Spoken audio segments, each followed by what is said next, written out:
Bab pertama, awal kisah. Dunia kultivator adalah dunia di mana yang kuat berkuasa dan yang lemah ditindas. Semua orang berlomba-lomba menjadi yang terkuat dengan tekad dan ambisinya masing-masing. Mereka rela mengkhianati dan membunuh orang-orang terdekat demi tercapainya suatu tujuan.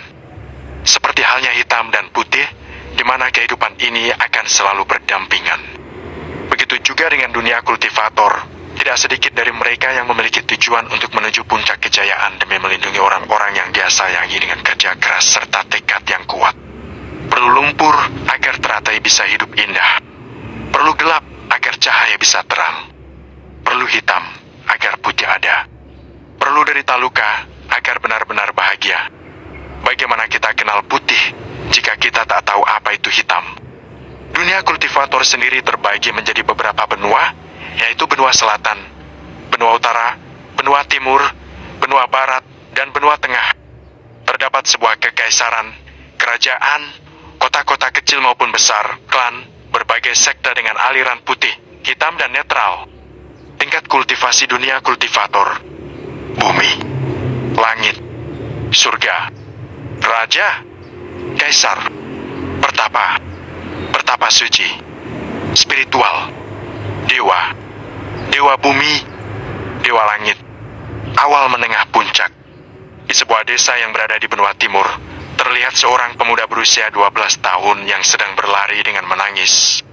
Pakaian lusuh dan beberapa luka di tubuhnya tidak menghalangi dia untuk terus berlari dengan kencang, menghindari kejaran dari beberapa pria berpakaian hitam dengan lambang tengkorak di bagian belakang.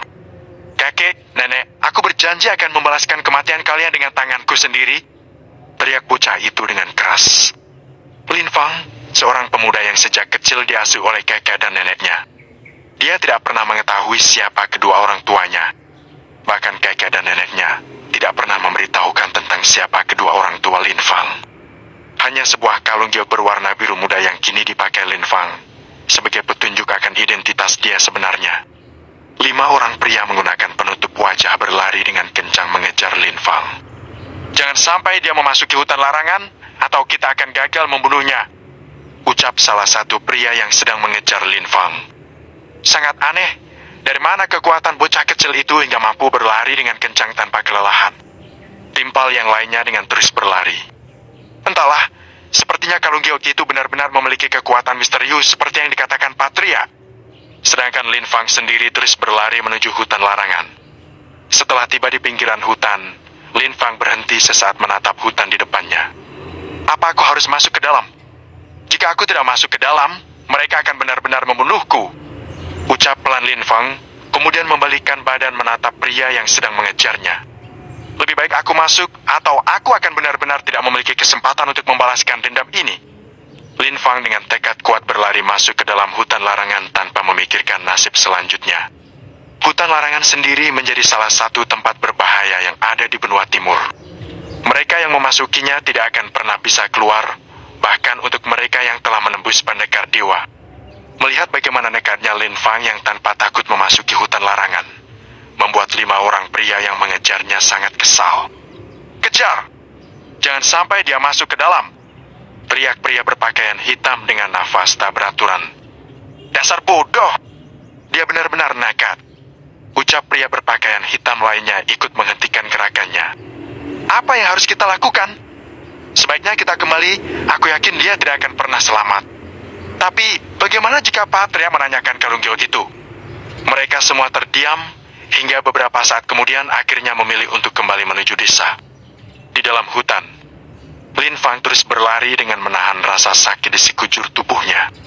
Hingga tidak lama kemudian, Lin Fang berhenti di sebuah pohon besar yang menjulang tinggi ke atas langit. Tempat ini sangat aneh. Mengapa tiba-tiba menjadi sangat gelap? Batin Lin Fang dengan menatap tempat di sekitarnya.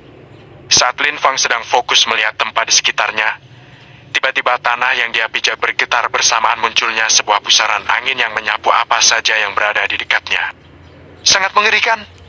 Batin Lin Fang yang kemudian melangkah mundur menjaga jarak. Angin kencang disertai petir muncul di tempat itu, membuat suasana di sekitarnya sangat mencekam. Hingga tidak lama kemudian, 2 arer. Ledakan keras terjadi bersamaan dengan gemuruhnya langit di dalam hutan. Lin Fang terlempar 10 meter dengan keras. melihat keadaannya yang sangat memprihatinkan dengan sebagian tubuh hancur. Hanya saja, ada yang sedikit aneh dengan tubuh Lin Fang. Kalung giok yang dia pakai mengeluarkan cahaya berbeda warna seperti pelangi yang secara perlahan menyelimuti tubuhnya. Sus! Sosok pria parubaya muncul dan berdiri di dekat Lin Fang. Apa dia penerus Kaisar Naga yang agung? Batin pria parubaya itu dengan kaget. Dari apa yang dikatakan oleh para leluhurnya, pria parubaya itu meyakini jika fenomena yang terjadi pada tubuh Lin Fang sama dengan ciri-ciri yang disebutkan. Pria parubaya itu kemudian mengangkat tubuh Lin Fang, dan beberapa saat kemudian menghilang dari tempatnya. Sus! Di dalam gua, beberapa hari telah terlewati. Keadaan Lin Fang saat ini mulai membaik, bahkan tubuhnya yang hancur telah pulih kembali. Tidak jauh dari tempat berbaring Lin Fang, terlihat pria parubaya yang sedang duduk dengan menyeling pil. Sudah 1 minggu berlalu, dia belum juga sadar. Batin pria parubaya itu. Lin Fang yang sedang tidak sadarkan diri, secara perlahan membuka matanya. Ah, di mana aku? Apa ini surga?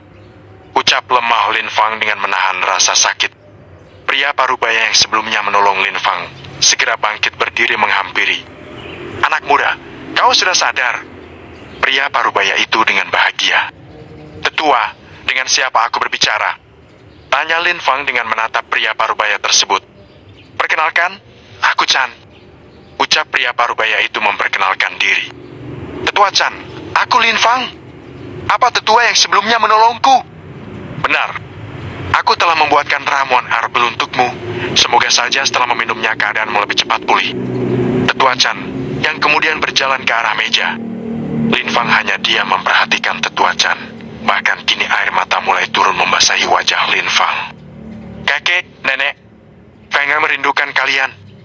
Batin Lin Fang mengingat kejadian sebelumnya, di mana kedua orang yang paling berharga di hidupnya dibunuh di depan matanya.